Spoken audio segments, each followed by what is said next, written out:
தொகுப்பூதிய காலத்தை நிரந்தர பணிக்காலமாக சேர்த்து ஓய்வூதியம் வழங்க வேண்டும். இளநிலை உதவியாளர் மற்றும் உதவியாளர் முன்னேற்ற சங்க மாநில தலைவர் கோரிக்கை. தமிழ்நாடு அரசு 2003ஆம் ஆண்டு இளநிலை உதவியாளர் மற்றும் உதவியாளர் முன்னேற்ற சங்கத்தின் மாநில பொதுக்குழு கூட்டம் திருச்சி சத்திரம் பேருந்து நிலையம் அருகில் உள்ள தனியார் திருமண மண்டபத்தில் மாநில தலைவர் பார்த்தசாரதி தலைமையில் நடைபெற்றது. கூட்டத்தில் மாநில நிர்வாகிகள் பச்சையப்பன், அபிமன்யு, கிருஷ்ணமூர்த்தி, சுரேஷ் நாராயணன், மணிவண்ணன், விஸ்வநாதன் உட்பட மாநில மாவட்ட நிர்வாகிகள் ஏராளமானோர் பங்கேற்றனர். இதனைத் தொடர்ந்து மாநில தலைவர் பார்த்தசாரதி செய்தியாளர்களுக்கு பேட்டியளித்தார். ஒரு ஒரு அரசு ஊழியர் ஓய்வு பெற்றால் அவனுக்கு ஓய்வூதியம் வழங்கினா குறைந்தபட்ச காலம் 10 வருஷம் பூர்த்தியாக இருக்கணும். ஆனால் எங்களில் 45 வயசு, ஒரு 100% 45% பேர் வேலைக்கு வரும்போது 45 வயசில் வேலைக்கு வந்தாங்க. அவங்க 45 வயசு வேலைக்கு 7 வருஷம் தொகுப்பூதிய காலத்திலே போயிடுச்சு. மீதி 52 வயசில் தான் அவங்க பர்மனெண்ட் ஆகுறாங்க.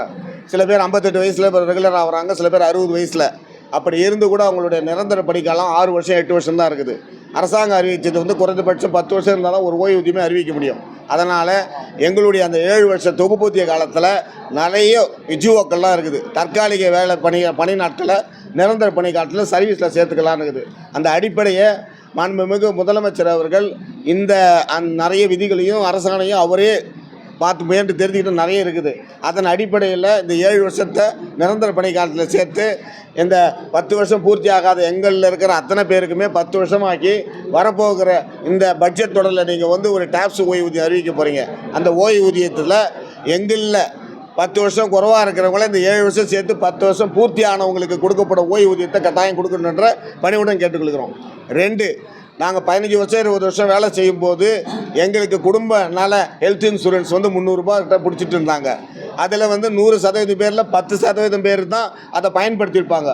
மீதி 90% பேர் நோய் இல்லாமல் அதை பயன்படுத்தாமல் விட்டுட்டுருப்பாங்க. ஆனால் இந்த ஹெல்த் இன்சூரன்ஸ் என்பது ரிட்டையர்டான மறுநாள்லேருந்து எங்களுக்கு அது பயனில்லாமல் போச்சு.